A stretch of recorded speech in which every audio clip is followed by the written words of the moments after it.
फिर पर्वत वृक्ष विशाल बना, सौंदर्य जितना तो एक ही है।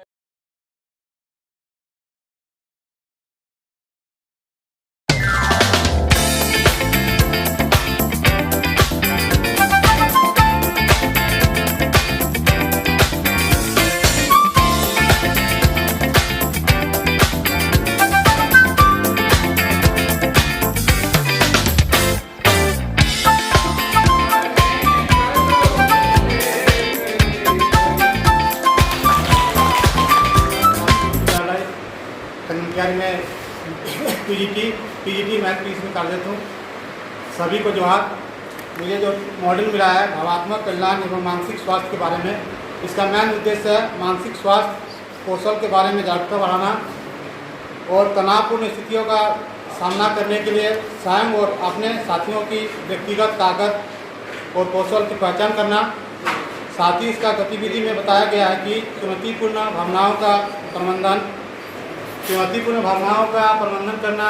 साथ ही जैसे हम लोग का गुण होना चाहिए कि कमजोरी नहीं होना चाहिए, अपने से कुछ मुख्य बातें जैसे बात को रखना चाहिए और आपका मानसिक स्वास्थ्य को अपने आप में समझना चाहिए कि मानसिक स्वास्थ्य में क्या है, और साथ में सचेतन, सावधान, अस्तित्व और सावधान। मिडिल स्कूल तलगड़िया से आप सभी को जोहार।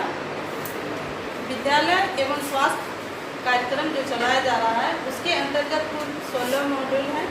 इसमें से मुझे मॉड्यूल 4 के लिए बोलने के लिए विषय दिया गया है, जिस पर मैं बोल रही हूँ। मेरा विषय है मूल्य एवं जिम्मेदार नागरिकता। मूल्य एक मानक गुण है जो हमें एक जिम्मेदार नागरिक बनाने में सहायता प्रदान करता है।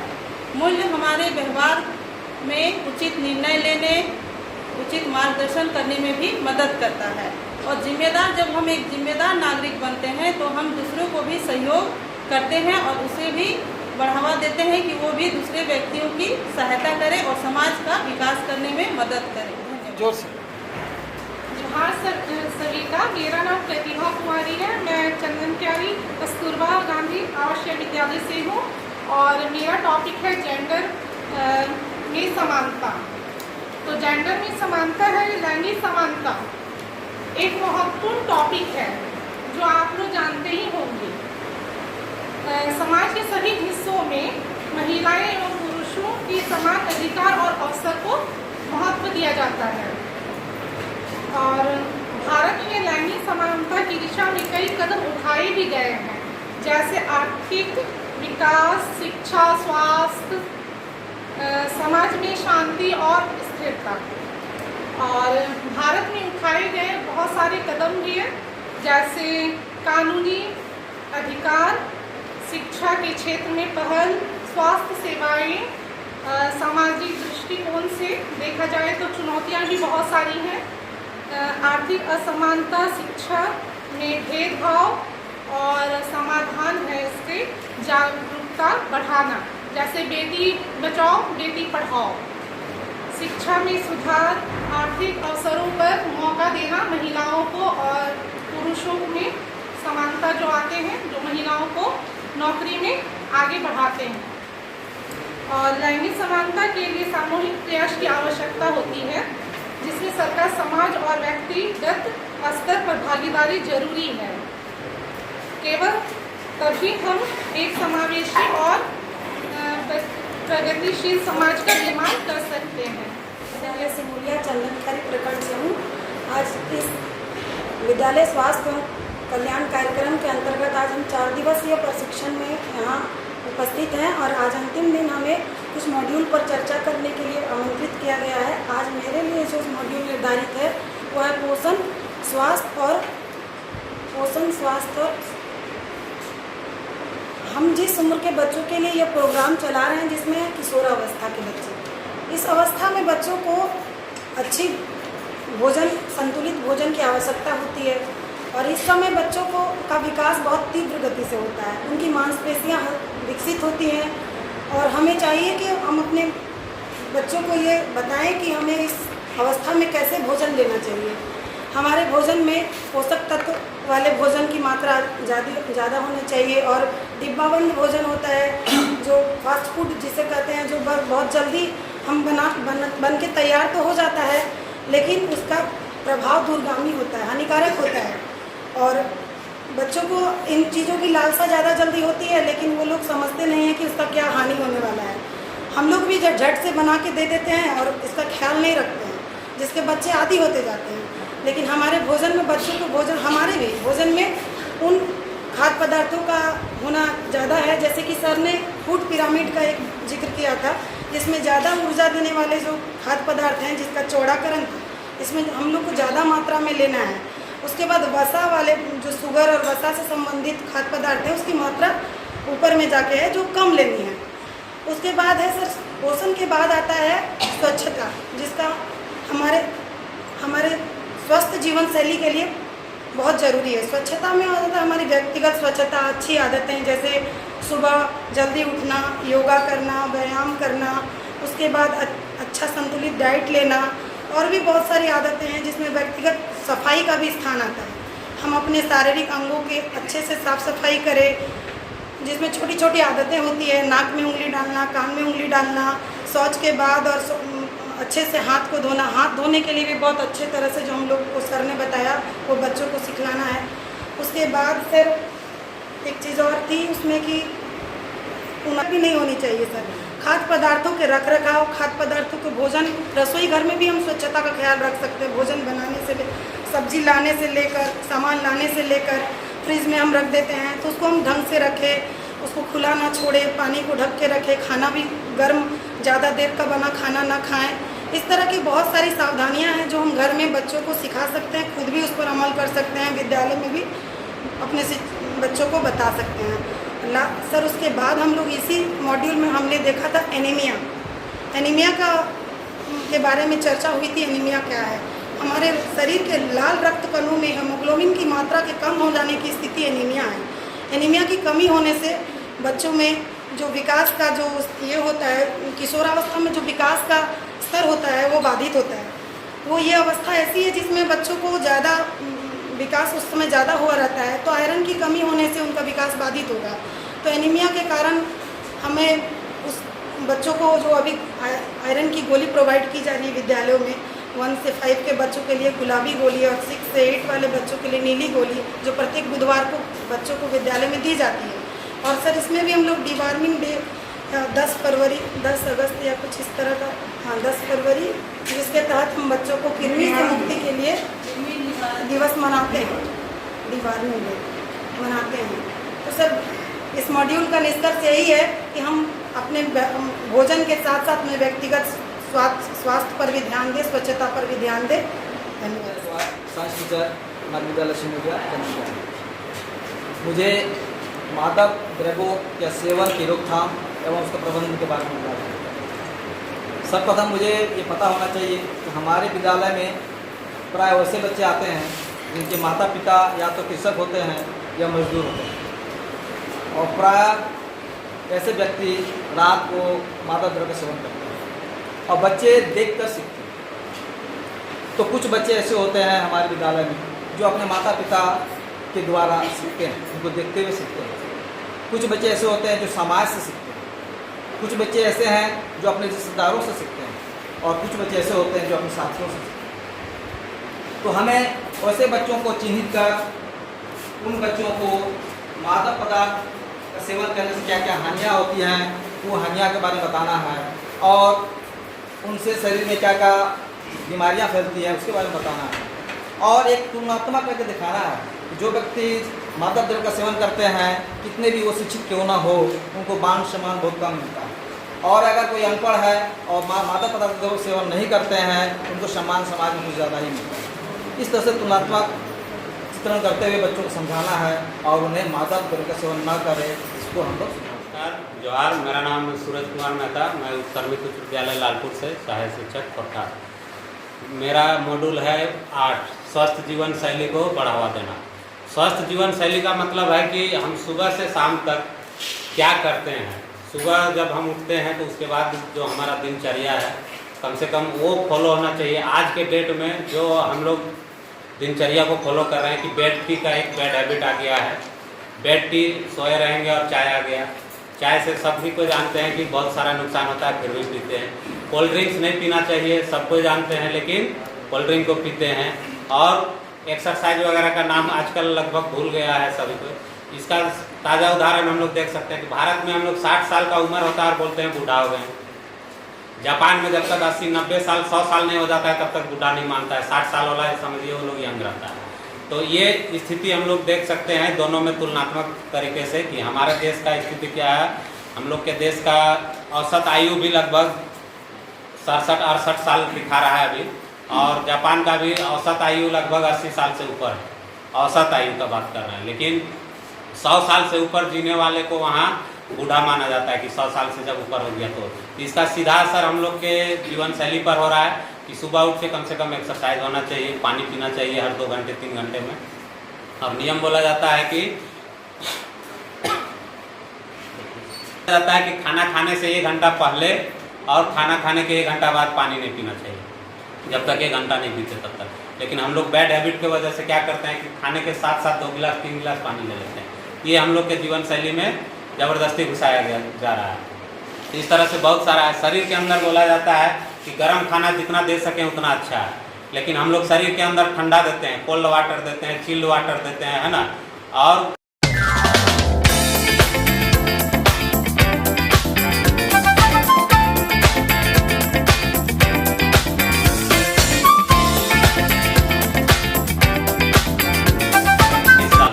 इतना हमको होश है।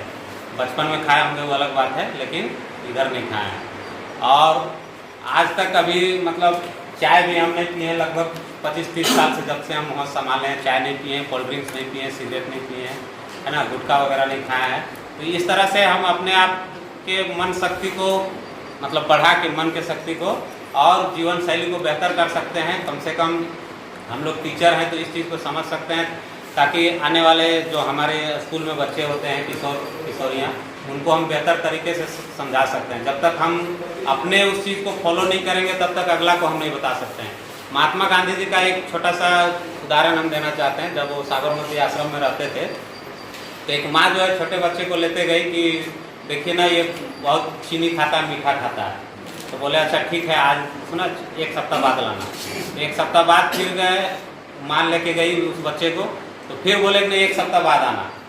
तो वो भी 1 सप्ताह बाद फिर गई, तो लास्ट में बोले कि हाँ यह अब छोड़ देगा, है ना।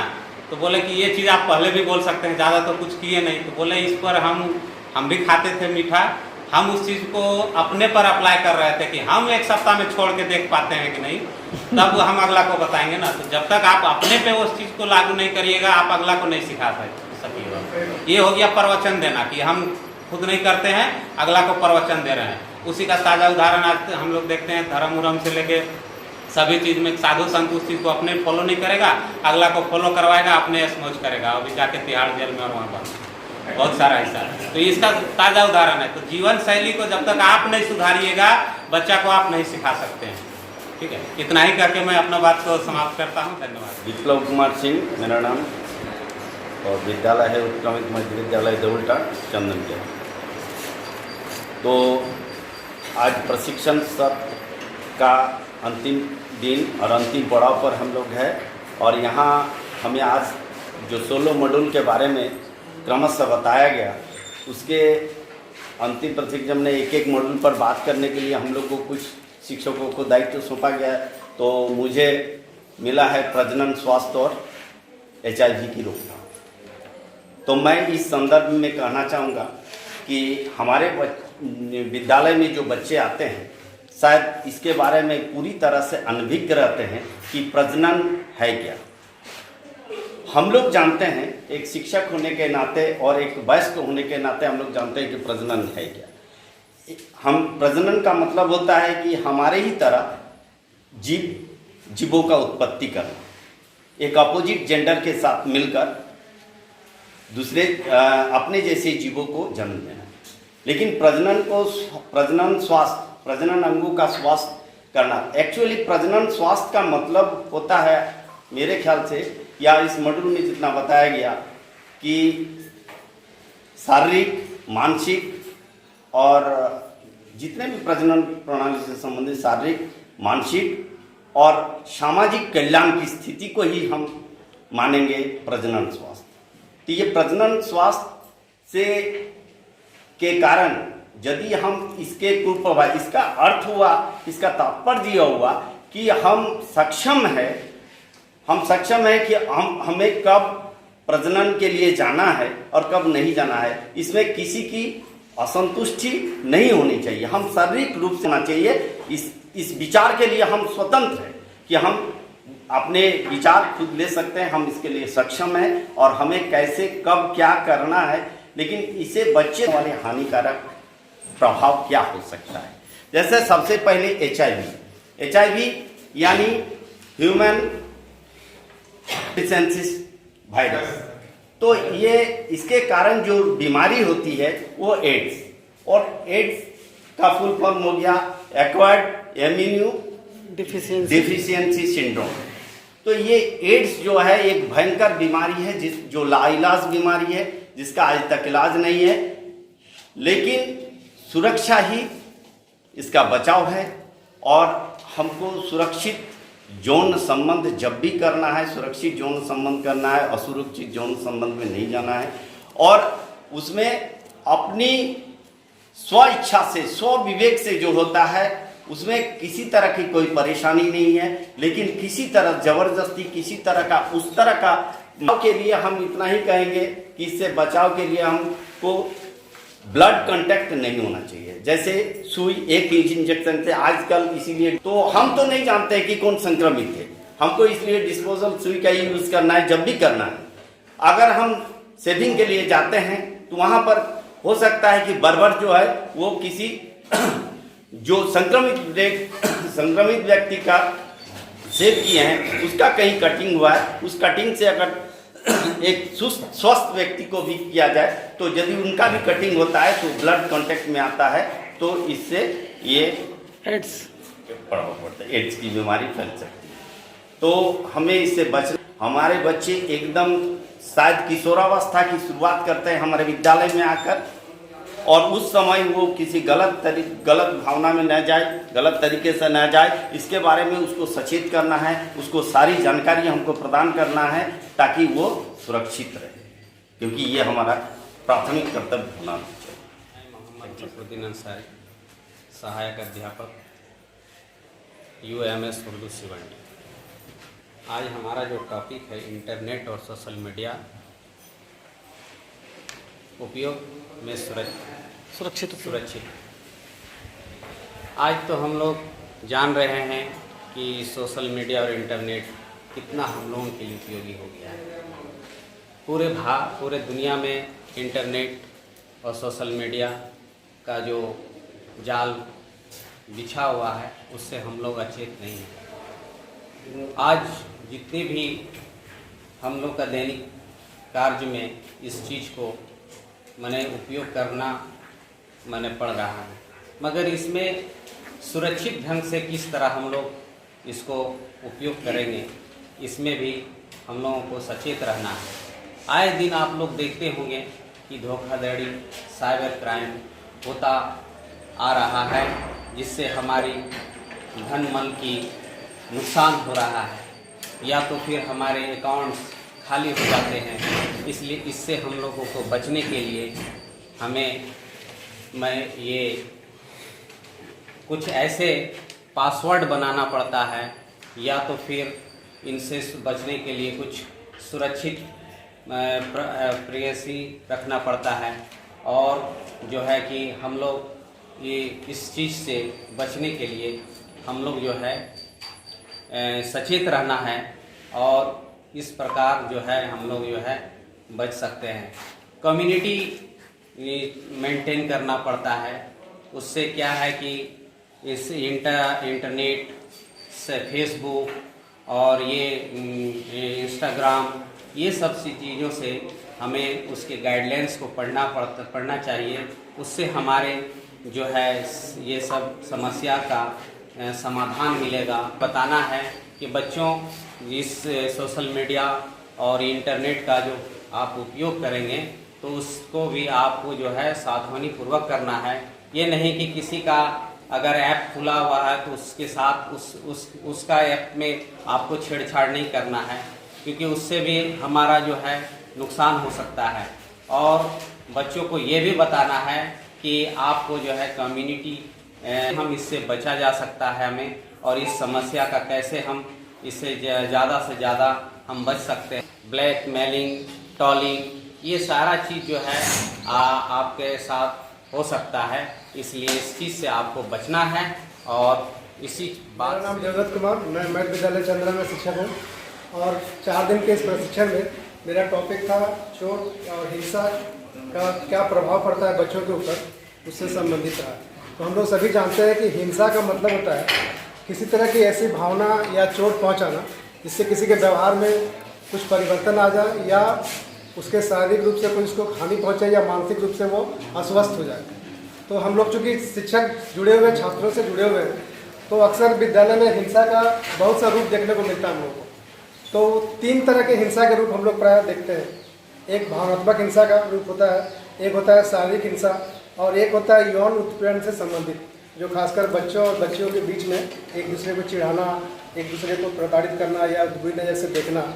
तो मेरे ख्याल से ये जो हम लोग 4 दिन का ये सत्र चला, मेरा जो पार्ट था, उसमें हम लोग ने मैंने ये निष्कर्ष निकाला कि ये हिंसा उत्पन्न होने के बहुत सारे कारण होते हैं।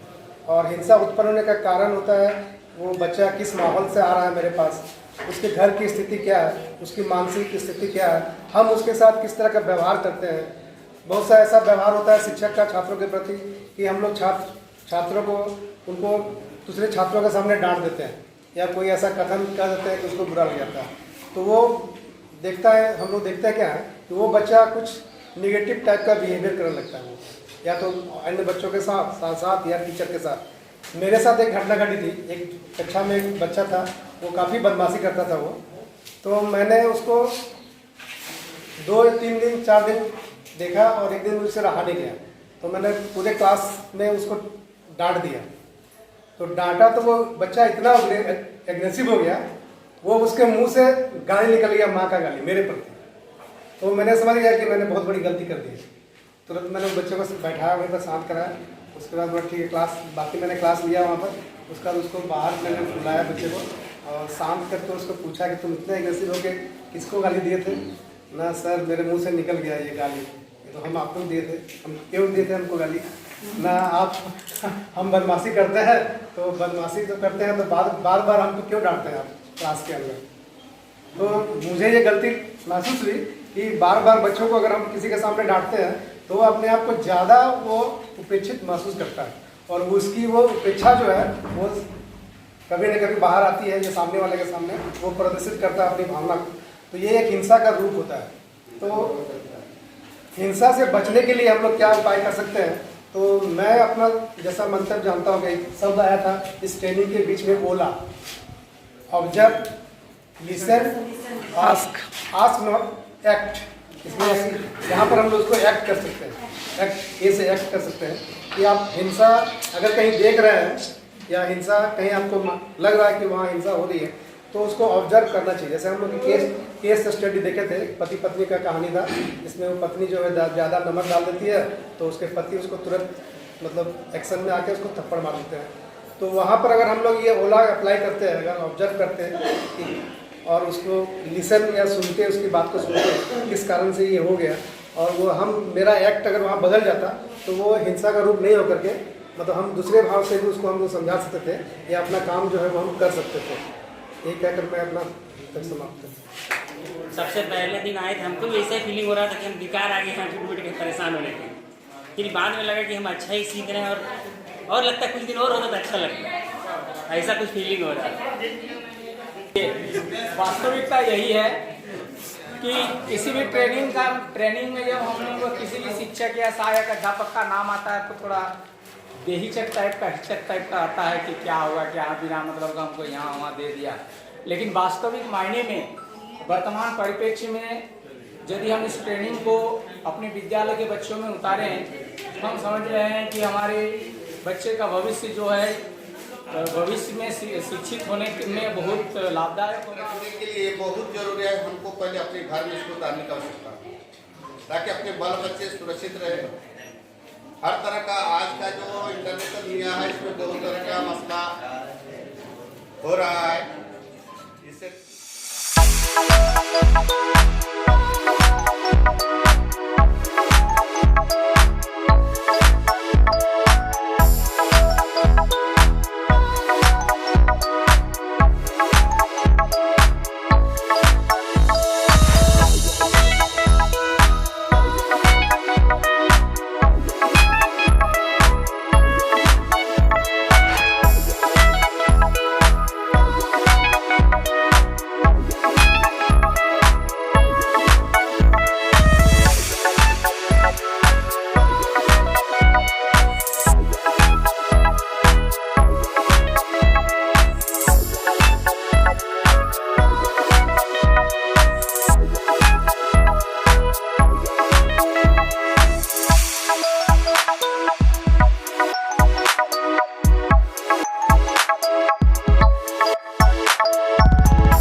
और चाय के बाद हमारा प्रशिक्षण सत्र प्रारंभ हुआ था।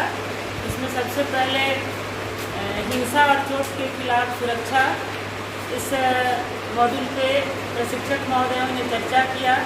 इसमें बच्चों के मानसिक और शारीरिक हिंसा के से हम कैसे बचाव करें, उनको कैसे सतर्क करें, इसके बारे में बताया गया।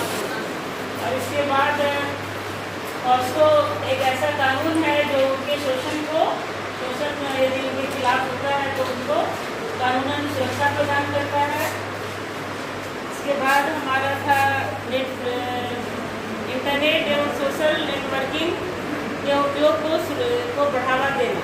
इस मॉड्यूल को शुरू करने से पूर्व सर ने एक तरह सा न्यू वर्ड के लिए गेम खिलाया था कल, और उसमें सर ने टेलीफोबिया और नमोफोबिया,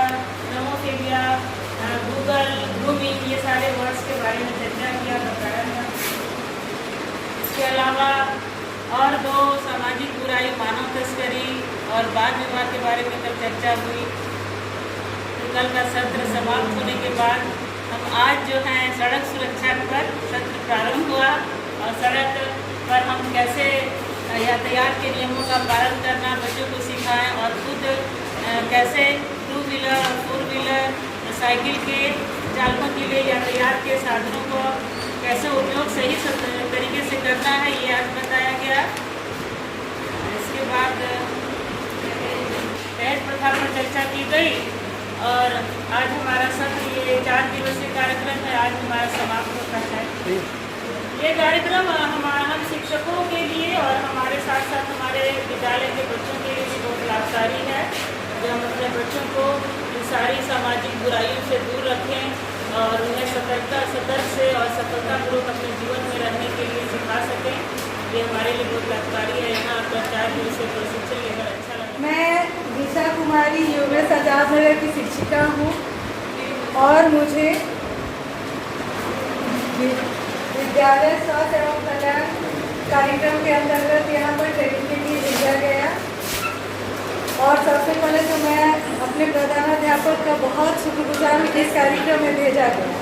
और जैसा कि लोग बोलते हैं या फील हुआ कि गुरु बिना ज्ञान नहीं होता, जो ये कार्यक्रम चल रहा है, जो सर हमारे ट्रेनर हैं, ये लोग जो बताइए कार्यक्रम हम लोग विद्यालय में करते हैं, सब्जेक्ट में है हम लोगों का, बट इसको पूरा डिफाइन नहीं कर पाते हैं। जो सर लोग बताए, अगर इस तरह से हम लोग डिफाइन करते हैं तो ये बहुत कारगर सिद्ध होगा। और बस इसको फोकस करेंगे, क्योंकि हम लोग अगर तत्परता से, लगन से कोई काम करते हैं तो उसका रिजल्ट मिलता है। जैसा कि आज हम लोग खुद में ये लग रहा है कि हाँ हम लोग कुछ सीख कर जा रहे हैं और हम कुछ सिखा सकते हैं बच्चों को। और सर आप जैसा बोले, सच बात है, हर एक के पास ज्ञान है, लेकिन उसको निखारना और बाहर लाना ये एक गुरु ही कर सकते हैं। और इस समय आप लोग तीनों हम लोगों के गुरु हैं और हम लोग आप लोग के बहुत शुक्रगुजार हैं सर कि आप लोग हम लोग को बहुत अच्छी ट्रेनिंग दी है। धन्यवाद सर।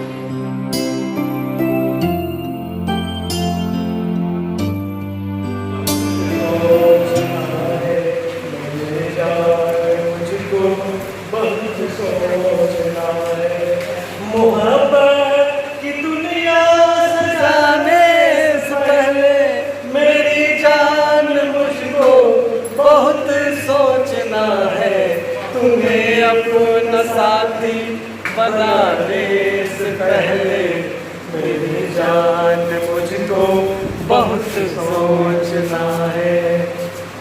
कहाँ से मनाऊंगा रेशम का साथ देने योग्य बातें सुनिश्चित करें कि ब्रेक अच्छी तरह से और हमेशा चलें या जहां भी संभव हो सेवा लेन का उपयोग करें। बहुत तेजी से साइकिल न चलाएं, कोई स्टंट या कालाबाजी करने की कोशिश न करें, व्यस्त सड़कों से बचें, मोटर वाहनों से सुरक्षित दूरी रखें, साइकिल पर अतिरिक्त वजन न लेकर चलें, भारी वाहनों या चार पहिया वाहनों को ओवरटेक करने का प्रयास न करें, साइकिल चलाते समय मोबाइल का इस्तेमाल न करें, साइकिल चलाने के दौरान कान में एयरफोन का प्रयोग से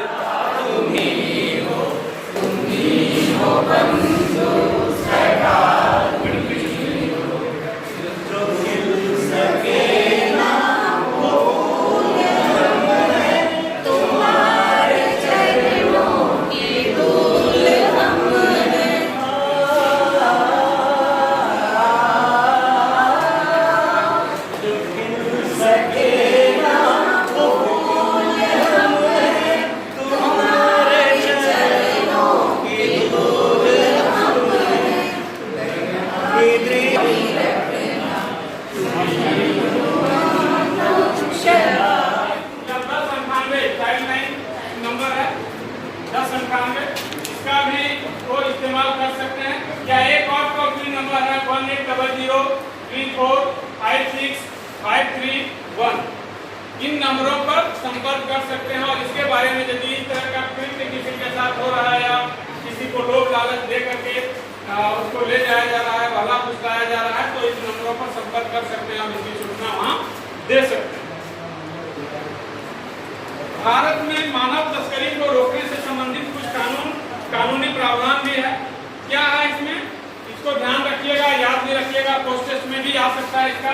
क्या कि संविधान के अनुच्छेद 23 मानव तस्करी को प्रतिबंधित करता है। वो जाएगा सब बोले ना, एक बार में सारा मॉड्यूल कर मिल जाएगा आपको। तस्करी को प्रतिबंधित करता है। अनैतिक आवागमन अधिनियम 1956 महिलाओं और लड़कियों के अनैतिक आवागमन तथा दूसरों द्वारा वेश्यावृत्ति जैसे शोषण को रोकता है। ये सब अनुच्छेद है, इसको याद रखिएगा। भारतीय दंड संहिता की धारा 372 एवं 373 में वेश्यावृत्ति के उद्देश्य से की गई नाबालिगों की खरीद फरोख्त के लिए सजा का प्रोविजन है, सजा दिया जा सकता है। भारतीय दंड संहिता की धारा 360 एवं 371 जाते के साथ प्रोजेक्ट इम्पैक्ट में देखिएगा हेल्थ वेलनेस का जो चार्ट है, जितना से जितना नंबर उसको फुलफिल करना होगा आपको। आपको यहाँ से जाने बाद क्या क्या वर्क है वो फिक्स है, वो चीजें पूरी करनी है। या तो 0 नंबर मिलेगा या 5 नंबर मिलेगा। If you complete your work then you will got 5 marks. अगर नहीं कंप्लीट किए हैं तो 0 मार्क्स। हो रहा है, चल रहा है, चल देना,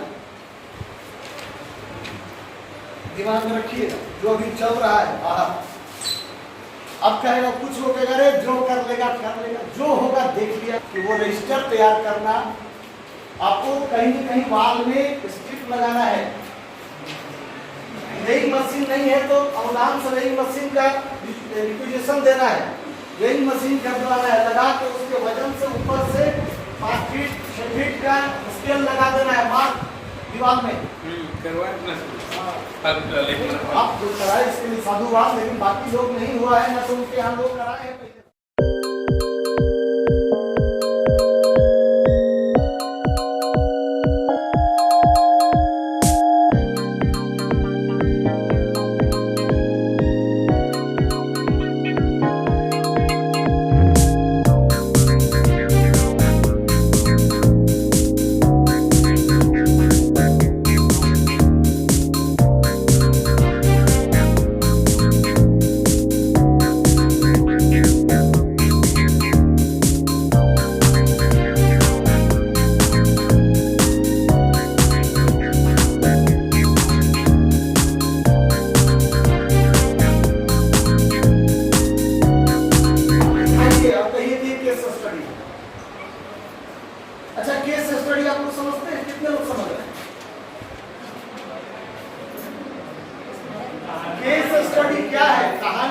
आईडी के माध्यम से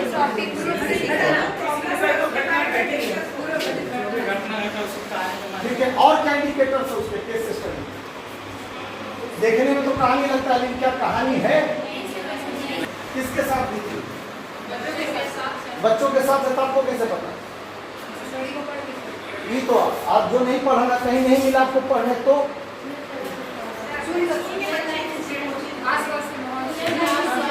यानी आप लोग केस स्टडी लिखने के सक्षम हैं? केस स्टडी लिखने के सक्षम हैं? क्या क्या इंडिकेटर्स है केस स्टडी लिखने? या आपके लिए कोई दूसरा लिख कर देगा, उसको पढ़ के समझा देगा? कोई बच्चा गांव में अगर उस तरह का घटना घटता है, उसके माता किस तरह का? जैसे उसके माता पिता बहुत गरीब है सर, उसके घर में बहुत झगड़ा हो रहा है, उसके बाद वो बच्चा जो है घर में देख रहा है कि किस प्रकार का झगड़ा हो रहा है, उसके पिता शराब पी करके आ रहे हैं और माँ को उस पर मार पीट कर रहे हैं, तो वो बच्चा भी देखते देखते वो सोचता है कि इसका निदान कैसे करेगा। अगर वो निदान नहीं होता है सर, तो बच्चा भी गलत कदम उठाना शुरू कर देता है और फिर वो देखता है कि इससे भी नहीं हुआ, तो उसकी घर की स्थिति दिन प्रतिदिन और खराब होते जाता है सर। तो इस तरह का घटना अगर हम लोग देखते हैं सर, तो उसे लिख सकते हैं। कितने लोग सहमत है कि केस स्टडी था?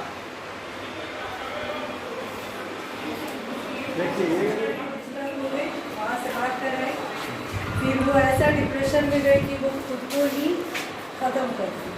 ऐसे केसेस हैं हम लोग के लिए तो बहुत ज़्यादा तो नहीं होना चाहिए। और इसके लिए समाज भी उतना जागरूक नहीं, और आर्थिक स्थिति इतनी खराब है, उनकी फैमिली बैकग्राउंड उनका इतना मतलब डिस्टर्ब है कि वो इसको चाह कर भी नहीं रोक पा रहे हैं। एक ही फैमिली के 4 बच्चियों को भेजा गया सर राजस्थान पर। अब सोच लीजिए क्या स्थिति है वहाँ की। जो इस तरीके से बिना अपने प्रोफाइल को सिक्योर नहीं, बिना अपने फेसबुक अकाउंट को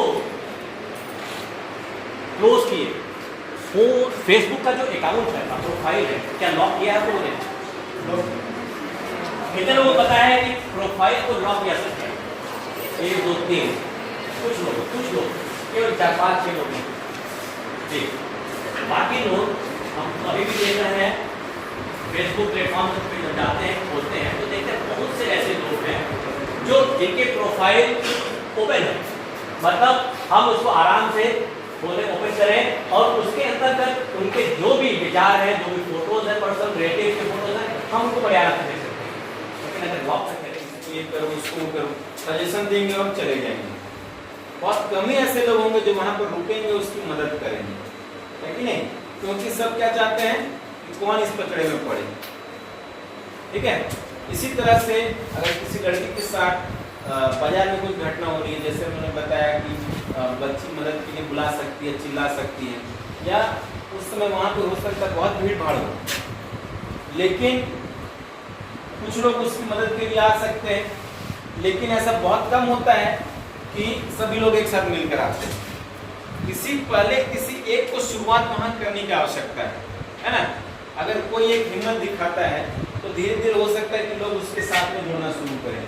कोई एक मदद करेगा तभी तो चलो हाँ वो तो कम से कम हुआ है, धीरे धीरे उसके साथ में लोग आ जाएंगे। तो ये सामूहिक प्रतिक्रिया होगी, ठीक है? तो ये करेज दिखाने की आवश्यकता है कि अकेले ना सही, कम से कम मालूम चला ऐसा ही HIV संक्रमित हो गया। HIV संक्रमित होने का मतलब कि वो संक्रमित व्यक्ति अपने शरीर से निडल चुभाकर आपके शरीर में चुभो दिया और उसका कंटेमिनेशन आपके अंदर चला गया, और आप तो कहीं गलत स्त्री संगत में नहीं है, HIV वाले व्यक्ति के साथ आपने कोर्स नहीं है, या कई बार ऐसा होता है कि गलत ब्लड चढ़ गया, HIV का ब्लड चढ़ गया आपके शरीर में, तो पूरा ब्लड को संक्रमित कर दिया और आप उसके कारण से भी आप प्रभावित होते हैं। ये भी एक बहुत बड़ा कारक है। तो आपको हमको इन बिंदुओं पर समय है, आप एक ऐसे व्यक्ति के रूप में उन बच्चों के सामने उपस्थित होंगे जो इन सब बिंदुओं पर बड़ा गहरी समझ रखता हो। तो एक दो बार आप सर्च कीजिए अपने मोबाइल में और सर्च करके इससे संबंधित जो वीडियोस हैं उनको एक बार देखिए, कुछ लिख लीजिए, जैसा है वैसा ही प्रस्तुत मत कर दीजिए। क्यों? ठीक वही ध्यान रखना है, मदारी पहले मैदान बांधता है। ऐसा चीज नहीं करता है कि बच्चा को चला था अच्छा सिखाने मालूम चला वो रोडे पर शुरू हो। वो नियंत्रण भी आपको बना कर रखना ये सारी चीज। तो इस प्रकार से जो उपाय हैं उन पर देखिए, व्यक्तिगत स्वच्छता पर जोर बनाए रखने और RTE के लक्षणों की पहचान पर जागरूकता और बचाव के तरीके शिक्षार्थी अपने प्रजनन स्वास्थ्य से संबंधित चिंताओं को बेझिझक साझा करने में अस्वास्थित हो। सब और अपराध मुक्त रहना। जब HIV की एंट्री करता है और एंट्री करने का 4 कारण है। पहला कारण देखिए HIV का फर्स्ट असुरक्षित यौन संबंध।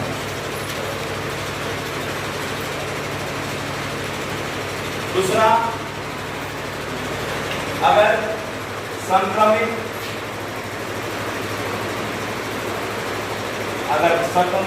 क्या है? रक्त। तीसरा क्या होगा?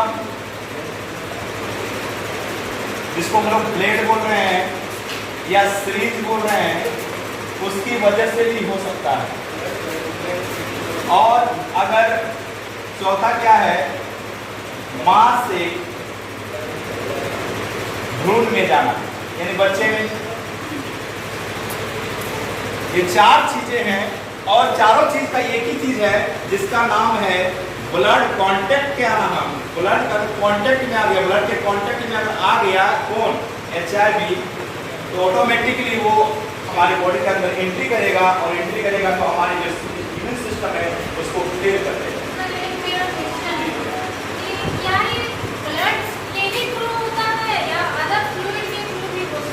ब्लड फ्लूइड्स का मतलब जो है ब्लड में बहुत सारे बॉडी में ब्लड भी रहता है और वाटर म्यूकस भी रहता है, जैसे हमारा लार भी रहता है, तो फिर उससे क्यों नहीं होता है? सिर्फ और सिर्फ ब्लड। बिल्कुल हो सकता है, कंडीशन ऐसा है, चुंबन करने से नहीं होगा, मगर इसी तरह से हमारे पोषण तत्वों का सेवन किया जाना चाहिए। पोषण तत्व के प्रकार जैसे प्रोटीन, कार्बोहाइड्रेट, वसा, विटामिन, खनिज। अच्छी स्वास्थ्य शरीर के लिए हमें सभी महत्वपूर्ण पोषक तत्वों की आवश्यकता होती है। मांसपेशियों और ऊर्जा के निर्माण के लिए कार्बोहाइड्रेट और प्रोटीन और श्रेणियों में बांटा गया है। सूक्ष्म पोषण तत्व की कमी को रोकने के लिए 5 यंत्र बताया गया था। पहला, सूक्ष्म के रोशनी में रोज 30 से 40 मिनट तक विटामिन डी की समय पे हमें ओवर ईटिंग नहीं करना चाहिए। रात्रि समय कम भोजन खा करके सोना चाहिए। उसके बाद चीनी और नमक का सेवन कम करना चाहिए। दूसरा था स्वच्छता। व्यक्तिगत स्वच्छता बनाए रखने के लिए बैक्टीरिया या वायरस से होने वाली बीमारी और संक्रमण से बचाव एवं गतिविधियाँ। अच्छा स्वास्थ्य या मानसिक क्या है उसका स्वस्थ होगा, यानी उसका बुद्धि भी जो है क्या होगा? स्वस्थ होगा, यानी अच्छा होगा। तो सबसे पहले यह ध्यान देना चाहिए कि जो है बच्चे किस तरह से स्वस्थ रहे। तो इसके लिए जो है हमें रेगुलरली जो है इसके बारे में जो कुछ ध्यान देना चाहिए।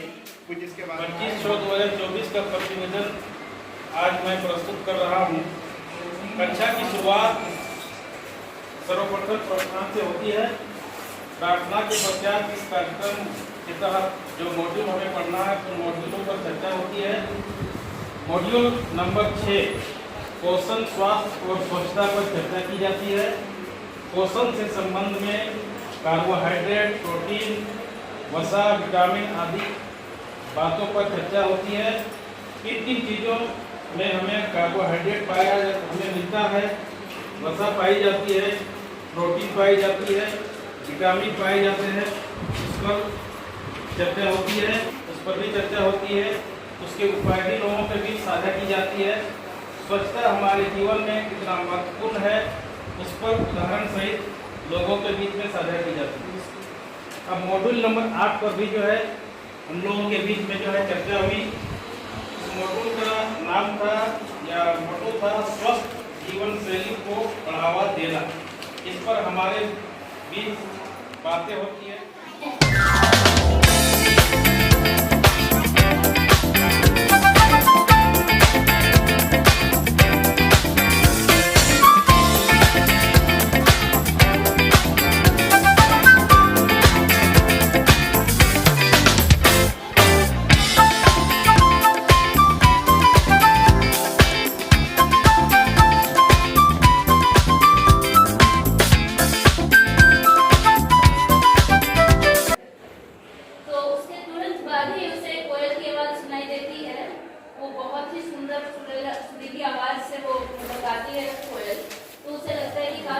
आवाज़ भी ऐसे ही थी।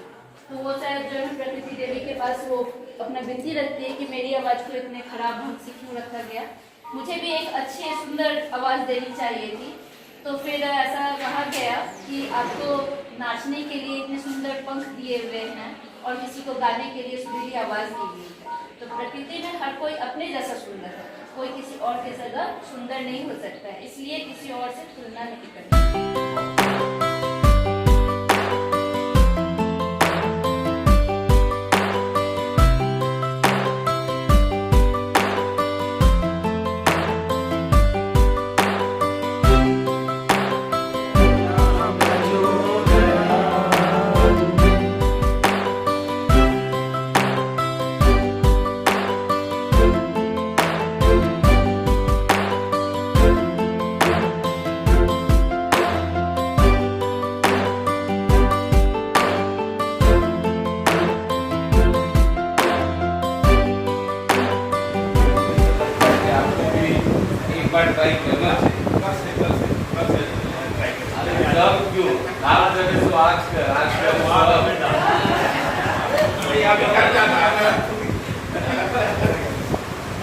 आएंगे और आप लोग ऑफर करेंगे। आइए सर